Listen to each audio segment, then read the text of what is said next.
This is Missional Community. Simple.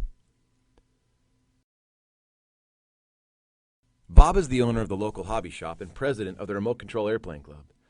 Each Wednesday after work, the members of the airplane club get together to race, share in the joy of airplanes, compare designs, and to pass on the knowledge of model airplanes to their kids and grandkids. Bob goes to a church service with his sister on Christmas Eve and decides to become a Christian.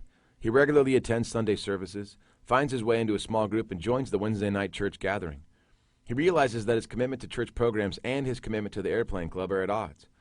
The church leadership empathizes with the situation but tell him it'd be better to attend the Wednesday program rather than spend time building airplanes. The church leadership also encourages Bob to get more involved in the church, leaving no time for airplanes. Bob agrees. Giving up a silly hobby will be his sacrifice for the Lord. Eventually, Bob's friends begin wondering what happened to him. In their minds, he was a critical part of the model airplane community. When they'd wander into his hobby shop, they'd ask, "What happened to you? We miss you." Bob begins to realize that he's becoming an outsider to all the conversations, significant or otherwise, that always unfolded during their Wednesdays together. Bob explains that he'd found something more important than model airplanes, and he even offers an invitation to the Wednesday night church meeting. Some of the airplane club try out his church because they respect and love Bob.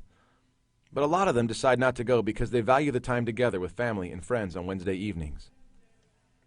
After some time, Bob becomes a key leader in the church and hears his call to go and reach those people he knew from the club.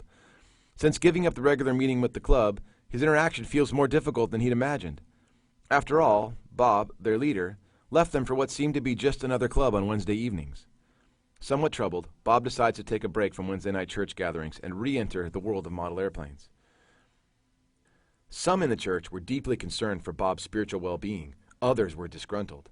Then someone asked the question, what if we resourced Bob to be even more effective at building healthy community where he already is?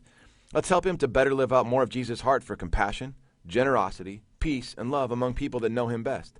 After all, Bob is the most likely access point for those people to encounter Jesus. The church agrees. Bob's church is now determined to help him follow Jesus and assist him in living out his faith in the community that had been built around him. Bob now sees both his dedication to his church and to the model airplane community as critical components in following Jesus.